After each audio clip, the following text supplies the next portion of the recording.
Today, we're living in different, people are watching all over the world.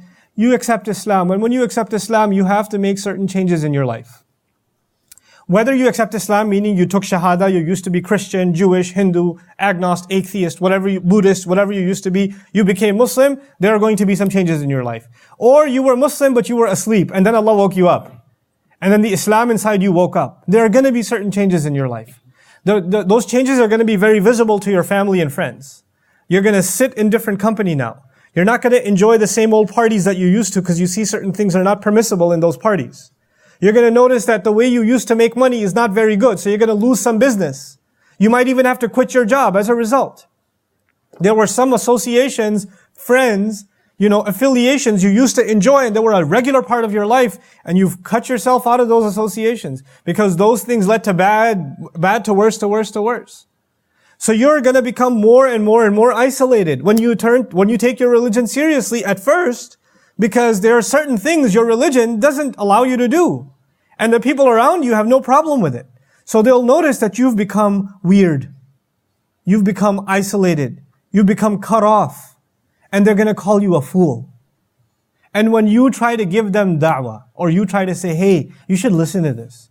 Hey, why don't you come to the masjid with me? They're going to say, no, you want me to be like you? Is that what you want?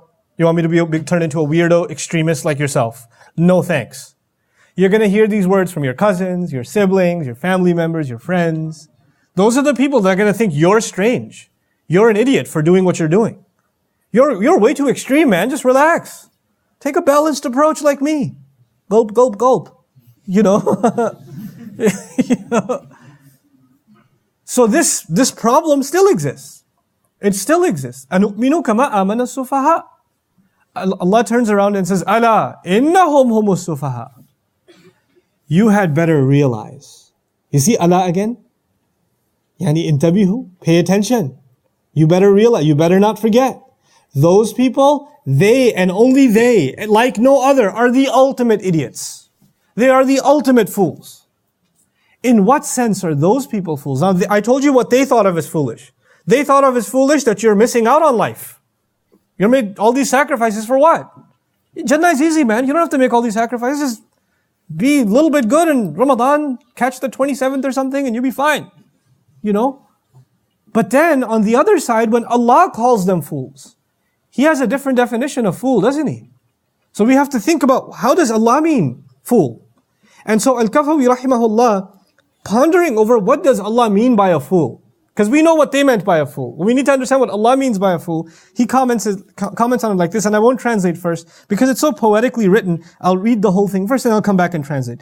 ظاهر الجهل عديم العقل خفيف اللب ضعيف الرأي رديء الفهم مستخف القدر سريع الذنب حقير النفس مخدوع الشيطان أسير الطغيان دائم العصيان ملازم الكفران لا يبالي بما كان وما يكون أو سوف يكون. Subhanallah.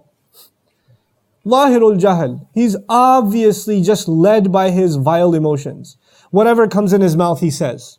Whatever he feels like doing, he does. Adimul Aql. He refuses to think. Think about what you're doing. Forget it, man. I don't want to think about it. You think for me. Khafiful lub. No, very light in their ability to ponder and reflect. When you drown your ears out with music and it's constantly pounding in your head, or your eyes are exhausted with episode after episode after episode, what time do you have left to think? Even when the screen is off, you're thinking about the next episode.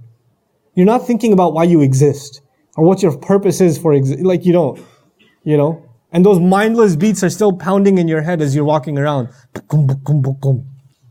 That's all that's going on in your head. It's taken over. Khafiful lub. They don't use this incredible thing Allah gave the human being, this mind. They've numbed this mind. It has its own kind of drugs. And like an addiction to entertainment is a drug by itself. That kills your ability to think. It kills your ability to use your mind for what it should be used for. And it's not just for young people. We have elders in our community addicted to soap operas, or aunties addicted to Pakistani dramas, and ab kya hoga? Unki shadi hogi ki nahi hogi? Like they're gonna, they're just drowned in this stuff. Da'ifur ra'yi. Weak in forming any opinion. I don't know. I'm not sure. Living a whole life of I'm not sure, I don't know. Nothing's clear in life.